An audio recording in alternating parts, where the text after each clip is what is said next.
नमस्कार। आज मैं फिर आपके सामने अपराध की एक और घटना लेकर आया हूं। आज के अपराध की घटना पंजाब प्रांत से है और शहर है पटियाला। 8 जनवरी 2018 को एक व्यक्ति गिरफ्तार हुआ जिसके ऊपर इल्जाम यह था कि उसने 29 दिसंबर 2017 की रात में पटियाला के टैगोर सिनेमा के पीछे एक व्यक्ति की हत्या में शामिल था। व्यक्ति का नाम राजेंद्र कुमार था। 17 से पुलिस इस पे बहुत मेहनत कर रही थी, लेकिन व्यक्ति का पता नहीं लग रहा था। इसके अलावा पटियाला शहर में कम से कम 3 ऐसी अज्ञात हत्याएं 95 के बाद से थीं कि उसमें घटनाओं का अनावरण नहीं हुआ था और कातिल नहीं पकड़ा जा सका था। कातिल का नाम सीरियल किलर जगरूप सिंह था। जगरूप सिंह उर्फ हैप्पी, निवासी बद्दोवाल, लुधियाना। टैगोर सिनेमा के पीछे हुई हत्या, जिस व्यक्ति की हत्या हुई थी, राजेंद्र कुमार, उसमें पुलिस को मौके से उसके जेब में एक कॉन्ट्रैक्टर का विजिटिंग कार्ड मिला था। पुलिस ने शुरुआत में जो विवेचना की, आसपास के लोगों को उस व्यक्ति से किसकी दुश्मनी थी, राजेंद्र की, घर से, परिवार से, जर जोरू जमीन से बड़ी कोशिश की, लेकिन पुलिस को नहीं पता लगा।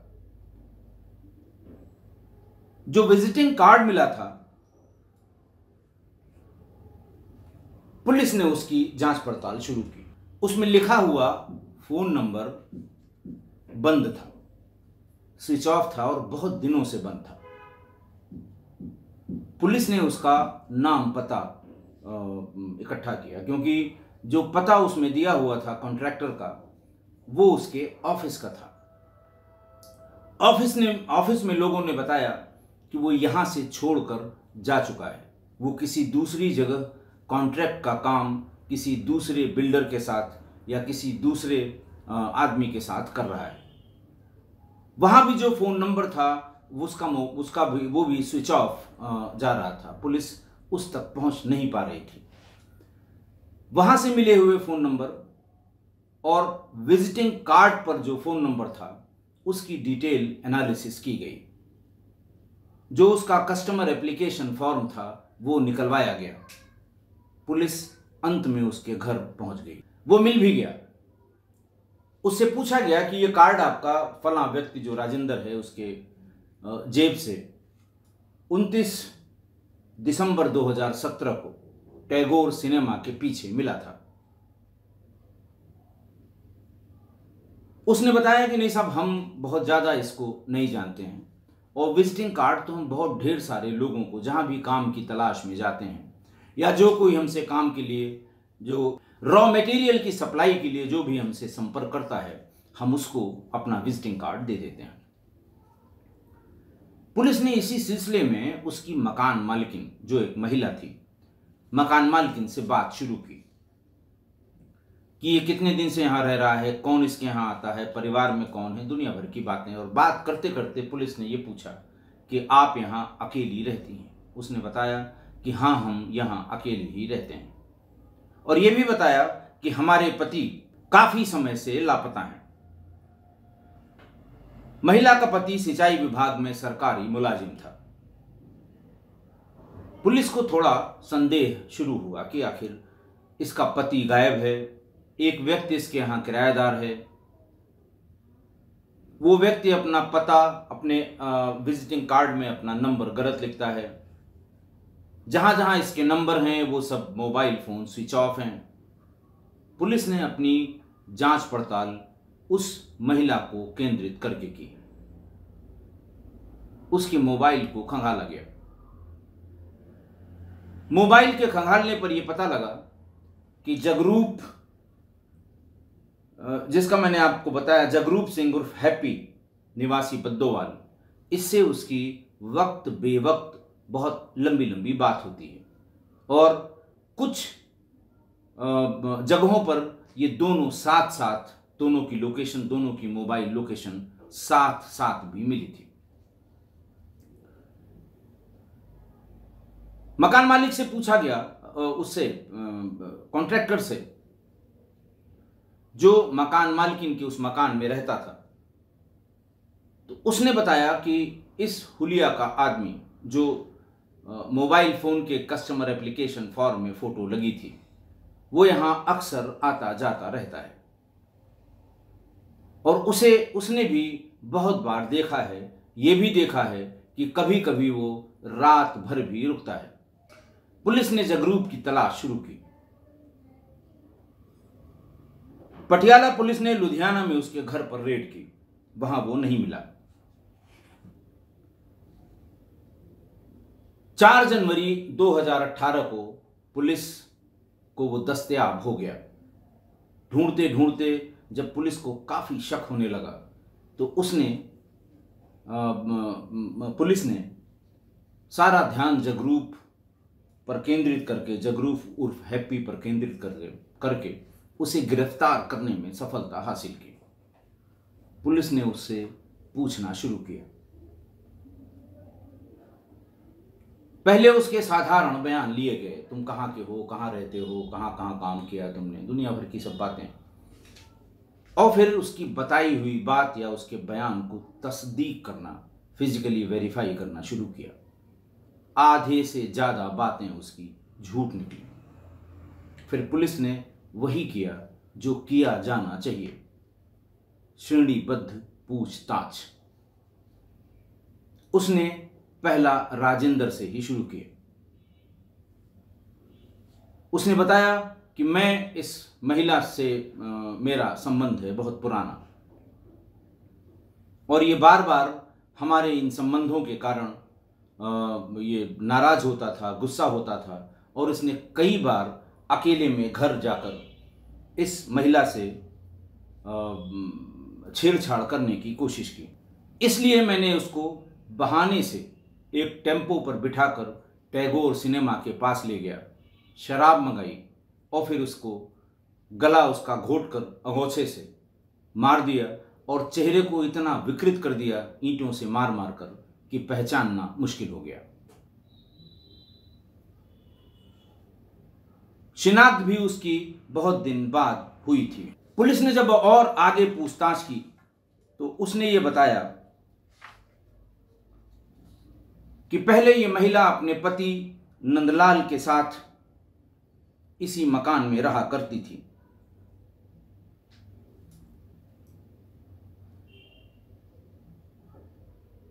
मेरे और उस महिला हेमा जिसका नाम था, उसके संबंध में बीच बीच में उसका पति नंदलाल शक करने लगा, कहने सुनने भी लगा और एक दिन उसने ये कहा कि अब तुम मेरे घर मत आया करो, मुझे तुम्हारी हरकतें पसंद नहीं हैं। हेमा ने फौरन जगरूप से कहा कि अगर इसको मार नहीं दोगे तो तुम यहां पर नहीं आ सकते। जगरूप ने बताया कि उसी के बाद मैंने उसकी बाजार के पास में एक पुराने खंडहर में उसे बुलाकर, बात करने के लिए बुलाकर उसकी हत्या कर दी। बाद में अपने ट्रक में उसको लाद कर एक नहर में फेंक दिया। इसीलिए नंदलाल का आज तक पता नहीं लगा। डीएसपी सौरभ जिंदल ने बताया कि जगरूप सिंह के साथ संबंध बनाने के बाद 2001 में हेमा ने अपने पति का कत्ल करा दिया था। जहां यह कत्ल हुआ था वो काकोवाल रोड लुधियाना के एक खाली प्लॉट में हुआ था, जिसकी बॉडी आज तक नहीं मिली। एक तो राजेंद्र के कत्ल की गुत्थी सुलझी, दूसरा हेमा के पति नंदलाल के भी कत्ल की गुत्थी सुलझ गई। उसके बाद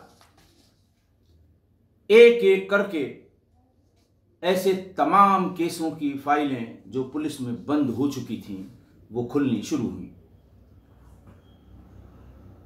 उसने बताया कि DIG Shri DSP Shri Saurabh Jindal, DSP Shri Saurabh Jindal ने बताया कि वर्ष 1995 में जगरूप अपने दोस्तों के साथ लूटपाट करते समय शिमलापुरी लुधियाना में एक महिला को मार चुका है। इस महिला के कत्ल की फाइल भी पुलिस में बंद चल रही थी। पता नहीं लगा था कि किसने इसको मारा था। वारदात ये 1995 की थी। 1998 में सर्दी के मौसम में बद्दोवाल लुधियाना के निरंकारी भवन में चोरी करते समय रात में लोग जग गए और एक प्रवासी महिला को इसने वहीं पर मार डाला, जिसकी भी फाइल आज तक बंद थी। इस अज्ञात मर्डर के बारे में आज तक लुधियाना की पुलिस पता नहीं लगा पाई थी, जब तक कि जगरूप गिरफ्तार नहीं हुआ। वर्ष 2004 में अप्रैल महीने में जगरूप उर्फ हैप्पी उसने परमजीत कौर नाम की एक महिला के पति कुलदीप सिंह का कत्ल यमुनानगर हरियाणा में उसके घर में गला घोंट कर दिया था। बाद में उसे किसी वाहन से लादकर बड़ी वाली नहर में फेंक दिया था। कुलदीप सिंह को कत्ल करने की भी वजह वही थी। कुलदीप की पत्नी से जगरूप उर्फ हैप्पी के नाजायज संबंध हो गए थे। कुलदीप ने एक बार इन दोनों को एक साथ देख लिया और उसी रात जगरूप ने कुलदीप सिंह की हत्या कर दी। जगरूप ने साल 2001 में हेमा के पति नंदलाल का कत्ल किया, जिसका अनावरण या जिसका खुलासा नहीं हो पाया था। इसी तरह से कुलदीप सिंह के कत्ल का भी खुलासा नहीं हुआ। आज तक वो, यानी इसकी गिरफ्तारी के दिन तक, वो गुमशुदगी में ही चल रहा था, क्योंकि लाश उसकी नहर से कभी बरामद नहीं हो पाई थी। 2015 में अनिल नाम के एक व्यक्ति का कत्ल उसने पटियाला के एसएसटी नगर में परमजीत कौर नाम की महिला के कहने पर तलवार से किया था। परमजीत कौर वही महिला थी जिसके पति का इसने कत्ल करके और यमुनानगर में नहर में फेंक दिया था। उसी के कहने पर उसने अनिल नाम के एक व्यक्ति की हत्या की, तलवार से गर्दन काट दी और उसके बाद लाश को अटैची में डालकर विकास कॉलोनी में फेंक दिया था। 2015 में से चल रही इस अज्ञात हत्या का भी पुलिस ने अनावरण नहीं किया था, क्योंकि इस बार उसने गुस्से में अनिल को इसलिए मारा था कि परमजीत कौर के कहने पे उसके पति को मार दिया, नाजायज संबंध बनाता रहा। लेकिन एक दिन इसकी जानकारी में आया कि अनिल भी उसकी गैर मौजूदगी में परमजीत कौर से संबंध बनाता है, लिहाजा उसको तलवार से काटकर अटैची में डालकर विकास कॉलोनी में फेंक दिया था। वर्ष 2016 में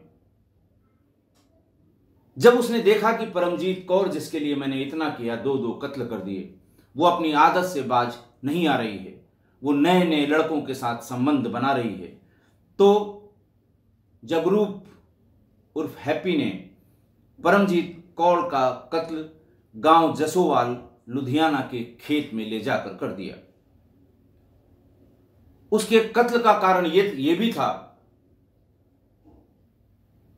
कि उसको जसपाल के हेमा से संबंधों का पता लग गया था और वो बार बार इसे मना करती थी कि मेरे रहते हुए तुम हेमा के पास क्यों जाते हो। इसीलिए परमजीत कौर का भी उसने कत्ल कर दिया।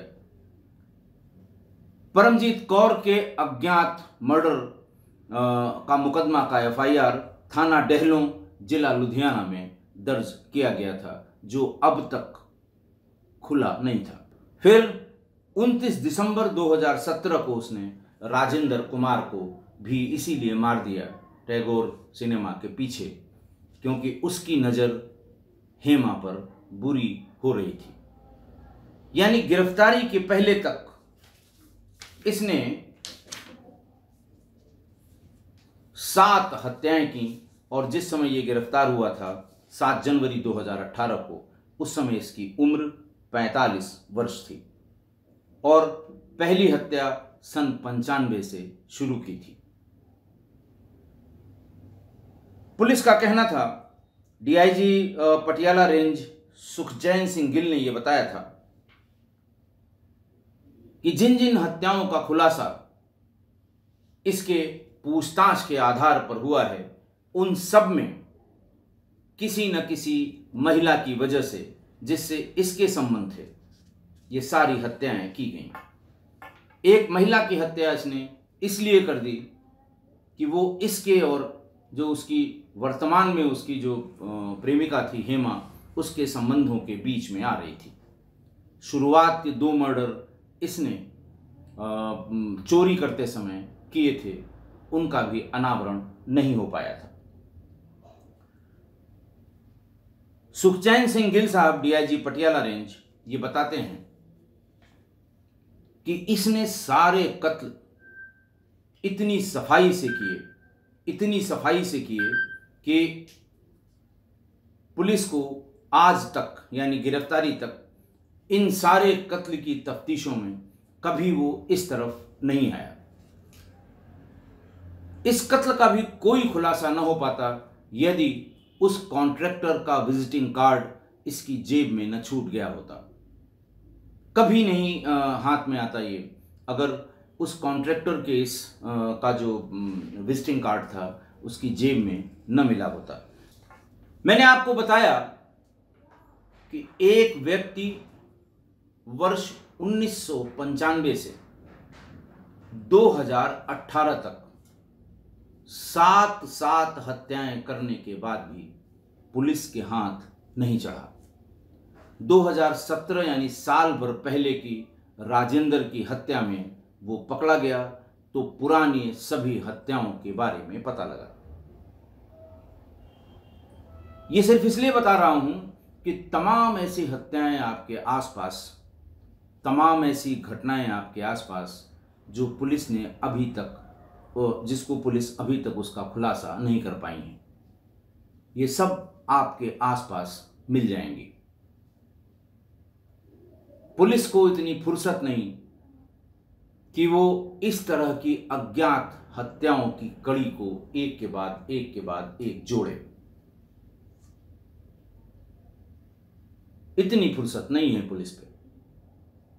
काहिली है पुलिस में, चाहे जहां की पुलिस हो। मैं किसी पुलिस को कभी दोषी नहीं मानता। पुलिस एक ही है, वो पंजाब की हो, हरियाणा की हो, उत्तर प्रदेश की हो, मध्य प्रदेश की हो, बिहार की हो, हिमाचल की हो, दिल्ली की हो।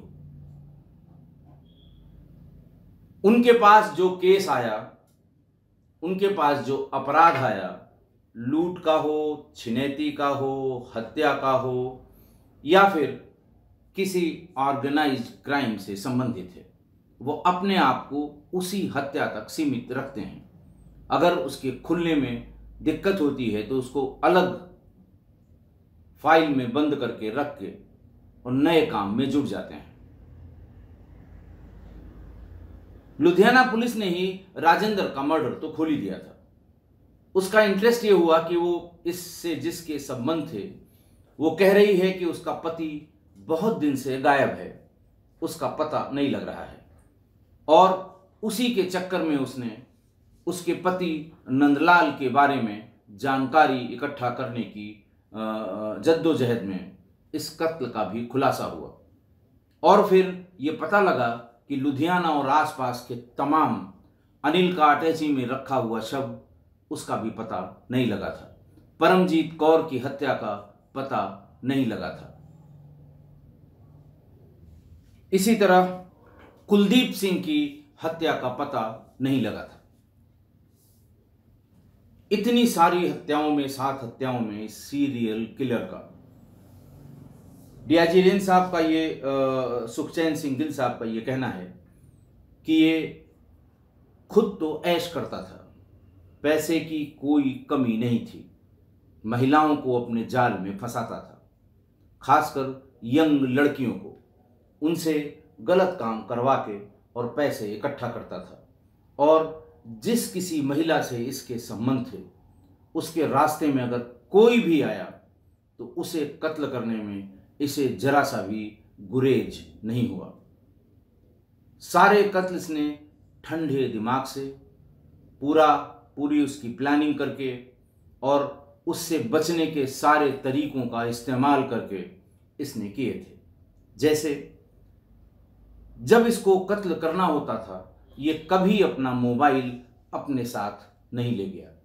जब से ये मोबाइल की कॉल्स पता लगनी शुरू हुई हैं, कम से कम 2004 के बाद का जो जितनी भी इसने घटनाएं की थी, किसी में ये मोबाइल अपना नहीं ले गया। पुलिस ने हर अज्ञात हत्या में अपने सारे तरीके लगा दिए थे, कोशिश की थी कि इनका पता लग जाए। डीआईजी साहब का और जो डीएसपी सौरभ जिंदल हैं, इन्होंने जब प्रेस को ब्रीफ किया था, प्रेस वालों ने इतनी हत्याओं के खुलासे और एक सीरियल किलर के गिरफ्तारी में बहुत से सवाल पूछे थे। तो ये बताया गया था कि ये मानसिक रूप से बीमार व्यक्ति है। महिलाओं से संबंध बनाना और रास्ते में जो कोई भी आ जाए, वो कोई भी हो, उसका कत्ल कर देना।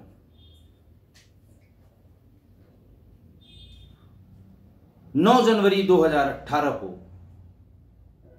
45 वर्षीय जगरूप सिंह उर्फ हैप्पी को पुलिस ने गिरफ्तार करके जेल भेज दिया। साथ ही साथ इसकी प्रेयसी, इसकी जो प्रेमिका थी हेमा, उसको भी गिरफ्तार करके जेल भेज दिया, क्योंकि हेमा को इन सभी हत्याओं की जानकारी थी, खासकर राजेंद्र की हत्या की जानकारी और अपने पति नंदलाल की हत्या की जानकारी। विवेचना में एविडेंस के आधार पर हेमा को भी उतने ही गुनाह का दोषी पाया गया जितना उसका प्रेमी जगरूप पाया गया। हेमा की उम्र जिस समय गिरफ्तार हुई है लगभग 30 साल या 32 साल रही होगी। आज की घटना, जब मैं उस दौर की कहानियां, उस दौर के अपराध की जो घटनाएं हैं वो बताया करता था आपको, तो बताता था कि विवेचना करना कितना मुश्किल है। कोई मोबाइल नहीं, कोई जीपीएस लोकेशन नहीं, कोई सीडीआर नहीं, कहीं पर कोई कैमरा भी नहीं। उस जमाने में बहुत बड़े बड़े बाजारों में भी सीसीटीवी कैमरा पब्लिक में नहीं लगाए जाते थे। जो भी लगते थे वो बड़े बड़े व्यापारिक प्रतिष्ठान अपने यहाँ जो उनका प्रतिष्ठान था उसके भीतर की एक्टिविटी को चेक करने के लिए लगाते थे। ऐसे में बहुत मुश्किल होता था विवेचना करके असली मुलजिम तक पहुंचना। चलिए पहुंच भी गए तो ट्रायल में ये साबित करना कि ये अपराध इसने किया था, क्योंकि सारे एविडेंस मैनुअल होते थे, गवाहों के बयानों के आधार पर। इसीलिए बड़े बड़े जो बहुत ही जिसको कहते हैं कि बाहुबली, दबंग, बहुत गुंडे किस्म के लोग गवाहों को धमकाकर गवाही नहीं होने देते थे और बरी हो जाते थे, बाइज्जत बरी हो जाते थे। लेकिन 2004 के बाद से, जब से मोबाइल और 2010 के बाद से जब से सीसीटीवी फुटेज और 2015 के बाद से जब इंटरनेट की एक्टिविटी का भी संज्ञान पुलिस लेने लगी, उसके बाद से बहुत कम ऐसे केसेस होंगे, खासकर गंभीर अपराध के, जिसमें मुलजिम का पता न लगा हो। मेरी समझ में ये अब तक नहीं आया, आप इतने गौर से इस अपराध की सही सत्य घटनाओं को सुनते हैं कि कैसे कैसे पुलिस ने पता करके असली आरोपी तक, असली मुलजिम तक अपनी पहुंच बनाई, फिर भी लोग अपराध करते हैं। क्यों करते हैं ये वही बता सकते हैं, जबकि वो जानते हैं आसपास तमाम ऐसी, पहले कौन कितना क्या करके निकल गया इसका तो मैं नहीं कहता, लेकिन इधर पिछले 5-7 सालों से जब इलेक्ट्रॉनिक एविडेंस अपने शबाब पर है, जब इन्वेस्टिगेशन के लिए जो टूल्स हैं, इलेक्ट्रॉनिक टूल्स हैं, वो बहुत इफेक्टिव हैं, जब इंटरनेट से ट्रैक किया जाना बहुत आसान हो गया है, तब भी लोग उनकी मति मारी जाती है जब वो अपराध करते हैं, क्योंकि पुलिस हर हाल में उन तक पहुंच जाती है। वो कुछ भी करें लेकिन पुलिस पहुंच जाती है। फिर भी इस सीरियल किलर ने अपनी आदत से बाज न आते हुए इतनी महिलाओं की हत्याएं कर दी। आज की घटना, चाहे जितनी चालाकी करे अपराधी, लेकिन अपने पीछे कुछ न कुछ ऐसा छोड़ जाता है जो उस तक पहुंचने के लिए पर्याप्त होता है। राजेंद्र की जेब में अगर विजिटिंग कार्ड नहीं होता तो वहां तक पहुंचना मुश्किल था, लेकिन अपराधी ने एक सबूत वहां पर ऐसा छोड़ा कि पुरानी 7 हत्याएं खुल गईं और लोगों को लगा कि अब मरने के बाद व्यक्ति को जिसकी हत्या हुई है उसे न्याय मिल जाएगा। मैं किस्सा कोई परिवार के लोगों से बार बार मैंने अनुरोध किया, मैं एक बार फिर अनुरोध करता हूं कि आपके दिमाग में अगर इस तरह की कोई बात जो आपको कोई गलत करने के लिए मजबूर कर रही है, या आपका ऐसा कोई शौक जो आपको गलत रास्ते पर ले जा रहा है, बराए मेहरबानी ऐसा कभी न करें।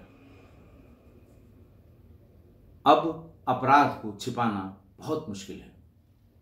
पुलिस का अपराधी तक पहुंच जाना ज्यादा आसान है, इसलिए ऐसा कुछ न करें, न किसी व्यक्ति को इसके लिए प्रेरित करें। आशा है आप मेरी इस बात से सहमत होंगे। आज अपराध के इतर एक बात और मैं बताऊंगा, एक लास्ट में छोटा सा वीडियो शेयर करूंगा। मेरे अपने घर में टेरेस गार्डन पर फाइकस के एक जो डॉर्फ वैरायटी होती है बोनसाई में, एक बुलबुल ने एक घोंसला बनाया आज से कोई 15 दिन पहले। मेरे घर वालों ने नोटिस किया कि एक बड़ा सुंदर सा घोंसला उस पर बना हुआ है। मैं उसको हर दिन सुबह शाम देखता था। घोंसला बनने के 7वें दिन उसमें एक अंडा दिखाई पड़ा। बुलबुल शाम को हर हाल में घोंसले में रहती थी। दूसरे दिन उसमें 2 और अंडे मिले, कुल मिला के 3 अंडे हो गए। और उसमें बुलबुल सुबह शाम जब मैं जाते हुए उसको झांक के देखता था, बुलबुल उस पर बैठी रहती थी। परसों नहीं नरसों उसमें 3 बच्चे घोंसले में दिखाई पड़े जो बोल नहीं रहे थे। कल जब मैं शाम को ऑफिस से आया तो उनकी चूं चूं की आवाज आ रही थी, और जो बुलबुल थी वो उनको कहीं से भी कीड़े मकोड़े लाके या जो भी खाना उसका होता था वो उसको खिला रही थी। आज शाम को जब मैं आया तो वो तीनों बहुत शोर कर रहे थे, बहुत महीन या बारीक आवाज में। मैंने पूछा घर में क्या बात है, तो पता लगा आज दिन भर से बुलबुल आई नहीं है। कहाँ चली गई, किस काम में बिजी है वो, या खाना ढूंढने गई है, इन लोगों का खाना नहीं मिल रहा है। मैंने थोड़े से आटे को पानी में भिगो के टूथपिक से थोड़ा थोड़ा वो जो पेस्ट था, वो जैसे ही आप उसको पत्तियों को हटा के उसके बीच में वो एकदम पूरी गर्दन ऊपर करके वो मुंह खोलते थे, चिल्लाते थे। उनको सबको थोड़ा थोड़ा आटा का पेस्ट, बहुत थोड़ा थोड़ा, तीनों को बार बार मैंने दिया। और जब वो एकदम चुप हो गए, यानी कि उनका पेट भर गया, तो बहुत हमारे ख्याल से 1 चुटकी से भी थोड़ा ज़्यादा आटा रहा होगा जो उनको मैंने दिया। और मेरी श्रीमती जी ने उसको एक 30-35 सेकंड जो मैं ऐसा कर रहा था तो उसको रिकॉर्ड किया। मैं आज इतना प्रसन्न हूँ, इतना खुश हूँ, इतना मेरी खुशी समा नहीं रही है कि पहली बार शायद मैंने एक ऐसे पक्षी, जो बुलबुल को सभी लोग जानते हैं, तो ऐसे पक्षी के बच्चों को पेट भर खाना खिला दिया। अभी रिकॉर्डिंग के पहले भी मैं देख के आ रहा हूँ, वो सो रहे हैं। कल मैं सुबह फिर देखूंगा, हो सकता है इस बीच में बुलबुल आ जाए, उन्हें उनका खाना खिला दे, फिर कोई टेंशन की बात नहीं होगी। लेकिन अगर कल भी वो नहीं आती है, क्योंकि शिकारी पक्षी भी बहुत हैं, पता नहीं उसका बेचारी का कहाँ शिकार हो गया हो। लेकिन मैंने फिर नेट पे भी देखा, अगले 3-4 दिन में ये उड़ने के लिए स्वतंत्र हो जाएंगे। तब तक इन्हें खाना जरूर खिलाऊंगा। मैंने सोचा किस्सा गोई परिवार को इसलिए बता दूं कि इस सीज़न में आपके घरों में कबूतर के, गौरैया के, बुलबुल के, इन सब के बने होंगे, घोंसले बने होंगे। उसके पास इस भीषण गर्मी से बचने के लिए थोड़ा सा पानी, बाजरे का दाना या टूटी हुई जो उसकी चावल की जो बहुत टूटे टूटे छोटे हिस्से हैं उसको रख दीजिए। अगर आपको लगता है कि उसके बच्चे बहुत भूखे हैं तो उन्हें ज़रूर किसी सींक से, किसी टूथपिक से, किसी जो उसका अगरबत्ती का पिछला हिस्सा होता है उससे थोड़ा थोड़ा पेस्ट बनाकर, ताकि वो मरने न पाए। 40-45 डिग्री के इस टेम्परेचर में अगर उस बहुत ही छोटे, बहुत ही मुलायम, बहुत ही सॉफ्ट बच्चों को गर्म हवा भी लग रही हो और खाना न मिले तो उनका जीवन संकट में हो जाएगा। हम ये समझें कि सभी जीव बराबर हैं, चाहे वो हम हों, चाहे वो पक्षी हो। ये अपराध से इतर ये बात थी, मैंने सोचा आपको बता दूं। आज के लिए इतना ही। बहुत बहुत धन्यवाद।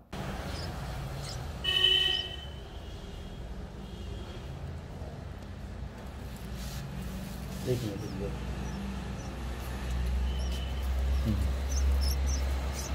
रिकॉर्ड करो।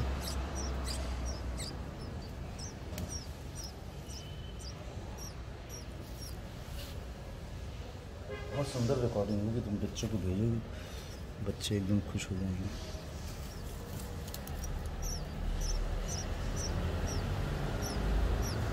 एक ही को खिला रहे हैं बस आप? नहीं भाई, बस अब रह दीजिए, हो गया, खा